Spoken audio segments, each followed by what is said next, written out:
তো বন্ধুরা তোমরা দেখতেই পেলে প্রথমেই দিনে আমি তোমাদের দেখিয়ে দিলাম কীরকম রান্নাটা হয়েছে। তো এখানে দেখতে থাকো আমি কিভাবে রান্নাটা করেছি। আড় মাছ দিয়ে কচু দিয়ে আড় মাছ রান্না করেছি। তো কচু দিয়ে আড় মাছ কে কে খেয়েছো রান্না করে আমাকে প্লিজ কমেন্ট করে বলো। খুবই সিম্পল আর প্লেন তরকারি, আর কিন্তু এত সুন্দর টেস্ট, এত ভালো খেতে, তোমাদেরকে বন্ধু আর কি বলবো, জাস্ট অসাম।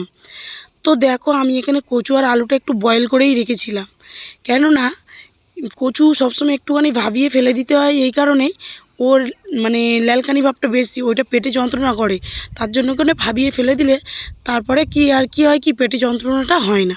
তো দেখো এখানেই আমি টোটালি মশলা টশলা দিয়ে জিরে মরিচ ঝালের গুঁড়ো হলুদ গুঁড়ো যাবতীয় যা লাগে আর কি, আর নুন টুন দিয়ে স্বাদ মতন একদম কষিয়ে নিচ্ছি ভালো করে। তো কষিয়ে নিয়ে আমি একদম রেসিপিটা বানিয়ে নেব, দেখো তোমরা কেমন করে বানিয়ে নিচ্ছি।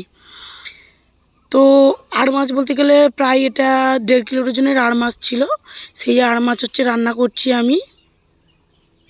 তো এখানে আমার কষানো হয়ে গেছে, তারপর আমি জল ঢেলে দিয়েছি, আর তারপরেই দেখো আমি আড় মাছগুলো ভেজে রেখেছিলাম সেগুলো আমি দিয়ে দিলাম ঝোলেতে।